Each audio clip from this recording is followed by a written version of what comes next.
Não é porque você ainda não conhece o seu propósito que ele não exista. A nossa razão ainda não compreende os instintos profundos que temos na alma. E de certa forma, somos obrigados a aceitar e reconhecer algumas coisas apenas como são. Você consegue, por exemplo, ouvir o som de um semáforo? Não. O semáforo não emite som, não faz barulho. Mas ele está ali, aceso, funcionando e permanece assim, aceso mesmo que ninguém esteja ali olhando.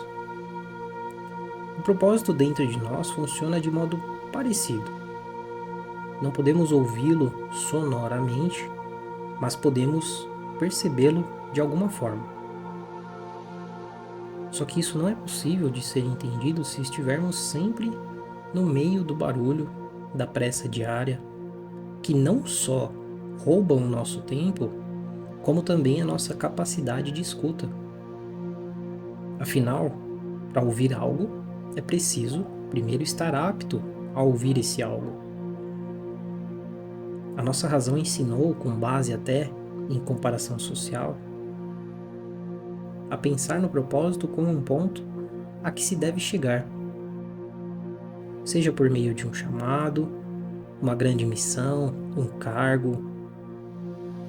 Mas e se for o contrário? Porque a alma tem instintos mais profundos do que a própria razão. Quem disse isso foi uma psicóloga importante e, puxando essa frase para o nosso contexto, ela faz todo sentido. Porque o propósito é algo que está dentro da gente, mas que é abafado pela lógica, que já é pré-estabelecida socialmente. Deixa eu explicar melhor. Viver com propósito hoje soa quase como uma escolha que é possível só para poucos. Ou ainda pior, se você decide abrir mão de certos aspectos que são bem vistos socialmente para viver isso, para viver o propósito, o seu propósito, pode até soar como uma espécie de desobediência ou que invalide a sua sanidade mental. Porque antes de tudo isso, quem vive com propósito precisa primeiro parar.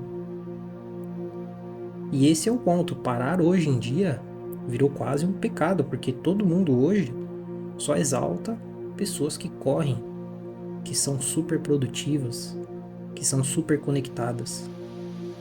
O problema é que quanto mais corremos, menos ouvimos. E quanto menos ouvimos, mais nos perdemos de nós mesmos.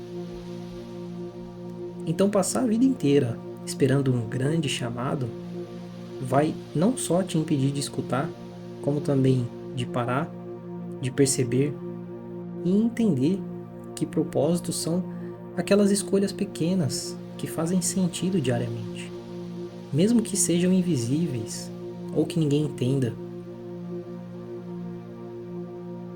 Eu sei que a sociedade hoje idolatra só o que é visível e despreza todo o resto, despreza tudo o que tem sentido invisível, tudo o que tem sentido abstrato.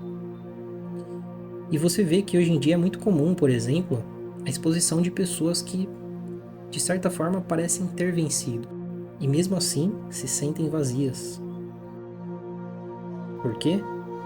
Porque seguiu um roteiro desalinhado ao seu propósito, silenciou o seu interior, o seu chamado, o que vinha de dentro dela mesma. Então, como escutar num mundo que não cala de jeito nenhum?